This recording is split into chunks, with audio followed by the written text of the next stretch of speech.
Hello, this is Franca Borgia from Venice, Italy. Dear fellow humans, today I will speak about affirmations, more precisely, the act of affirmation.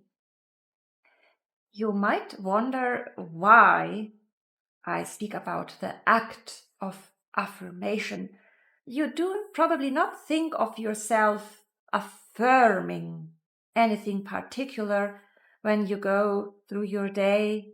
Maybe you have not even started to write affirmations. But this exactly is the point. No matter if you consciously affirm something or if you think you affirm nothing at all, fact is that you inevitably affirm your state of consciousness. The way you think, the way you feel, the way you act, the way you interact with others is the affirmation of your state of consciousness. And of course, your state of consciousness should be in your control. Do you feel in control of your own life? Do you feel in control of who you are? Do you feel in control of how other people perceive you? Do you feel in control of your own thinking? Do you feel in control of your emotions, of the way you feel? These questions are important, and they lead to the question if you are consciously or unconsciously practicing your act of affirmation. Let's say that you speak with a friend and you might jokingly say something that you don't actually mean. But here again, I have to repeat this, and I don't repeat it often enough. Our subconscious mind, your subconscious mind, has no sense of humor whatsoever. It takes everything at face value. So when you say that you wouldn't like something to happen, then your subconscious mind understands you would like something to happen. Also, you might be speaking about your boss or about a coworker, and you might say, "Oh, it's a horrible person." But if you realize it or not, the moment you say this to yourself or to your friend or to anyone, and the person you speak about is not present, well, doesn't matter.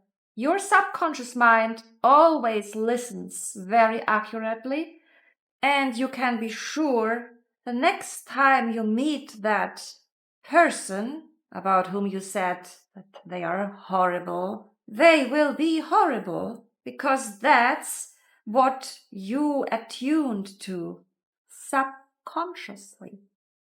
And given that your subconscious mind controls your habitual behavior, also your attitude, of course, which is included in your habitual behavior, you will behave in such a way that that other person, subconsciously programmed, will act in such a way that you will find them horrible. If, on the other hand, you would get creative and you would start to play with your subconscious mind, saying to yourself, "This is such a compassionate and kind person."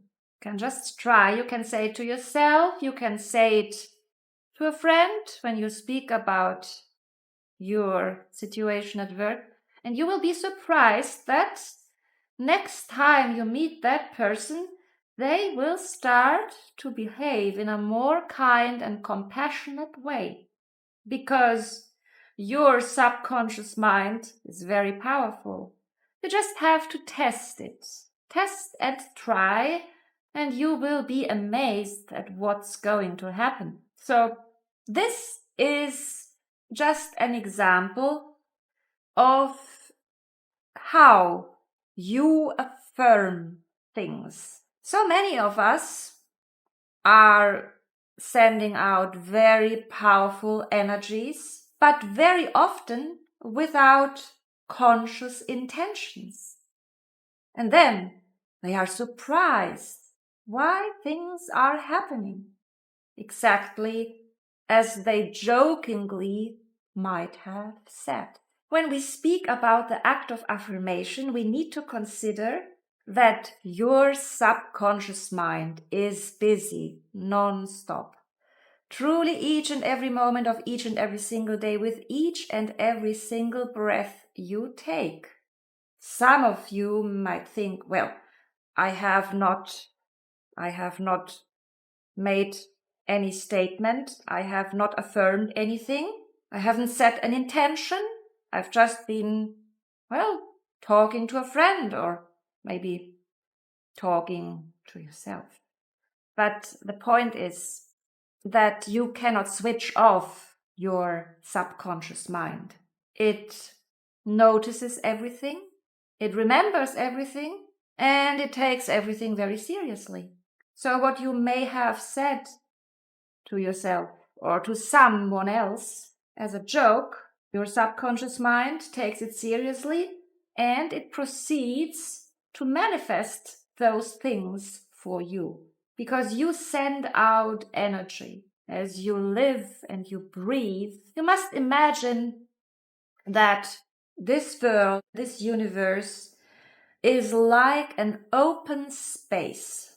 We may not be aware of this fact because, well, there are different parts of the world, there are different cities. In the cities, there are many different buildings. In every building, there are many different rooms, but nevertheless, it's all the same space. We are all on the same planet, in the same universe, and on a subatomic level, things are connected. Thought is the greatest power in the universe. Thought waves are cosmic waves.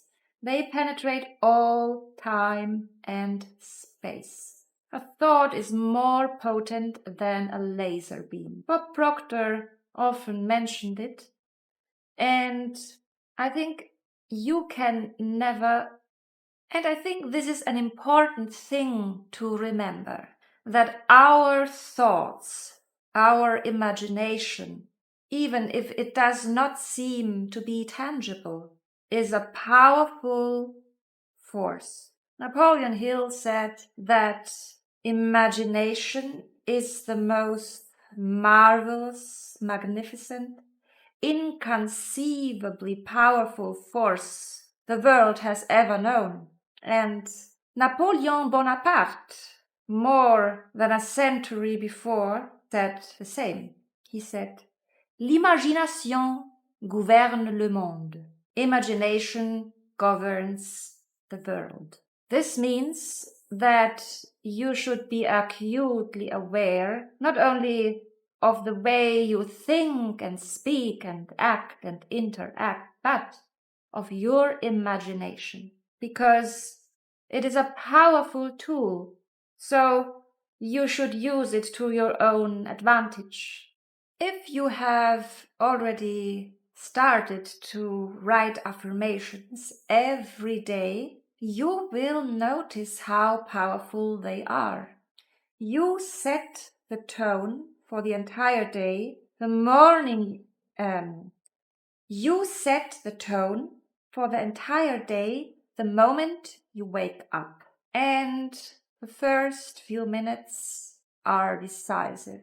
Of course, you may do some yoga exercise, but if you manage to integrate the practice of affirmations in your morning routine, you will be impressed by the way, the circumstance of your life is going to shape itself around your affirmations, given that you will be consistent in your daily routine, writing them down every day in the morning. Of course, you may also write down some affirmations in the evening before going to bed, or even throughout the day. But the most powerful moment to write affirmations is shortly after you have risen for the day.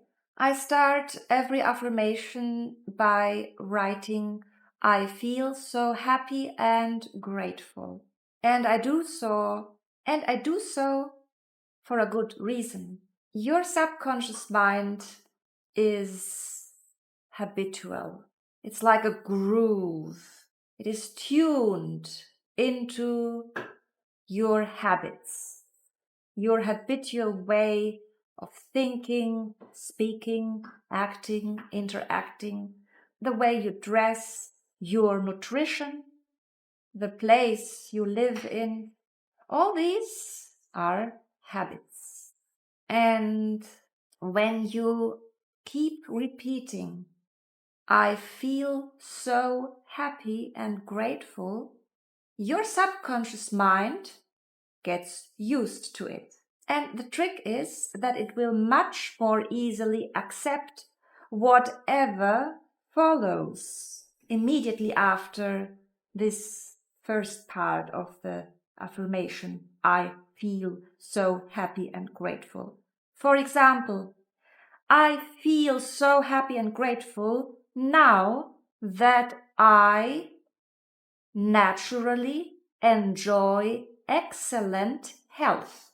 You might not feel that way initially when you start writing the affirmation, but you can be certain that the more you persist in this discipline, in this daily routine, the more your experience will shape itself accordingly.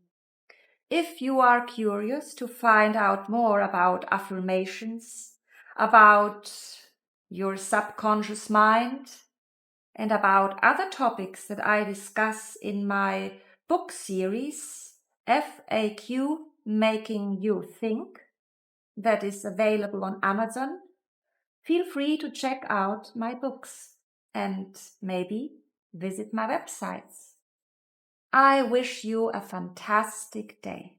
May you truly, each and every moment of each and every single day, with each and every single breath you take, move ahead on your path to the most beautiful and most satisfying fulfillment of your biggest dreams and your deepest desires.